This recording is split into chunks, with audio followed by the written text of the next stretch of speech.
It has been a dangerous and busy day all across the county. Thank you so much for joining us. I am Wale Aliyu. Winds have been gusting upwards of 90 miles per hour in some parts of our area. We have a team of reporters covering all angles of this story. We begin, though, with ABC 10 News anchor Nia Watson. Nia, Balboa Park was cleared out because multiple trees fell over there. Right, Wale, 35 of these massive trees have fallen in and around Balboa Park. This one is near the Fleet Science Center along Park Boulevard. We're told another tree injured a woman. I've never seen this. We've had big winds before, but I've never seen this. Throughout Balboa Park, trees as tall as 80 to 100 feet high uprooted.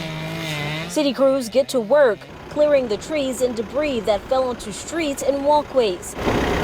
Voiko Banjek says he was on a run when a eucalyptus tree came crashing down in front of him. We could hear the crackling sound as the roots were being pulled out of the ground. The tree landing just yards away. It didn't hit any cars and it didn't hit any people.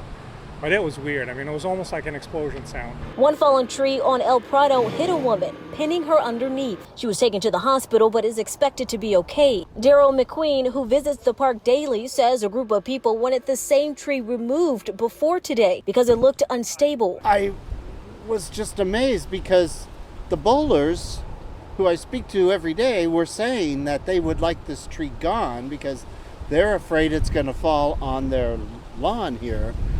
And a few days later, it's down. City officials say another tree fell on a car, breaking its windshield. Museums, the Balboa Golf Course, Presidio Park, and Choya's Lake were also closed to protect public safety. I miss the trees. I don't want to see any of them go, but,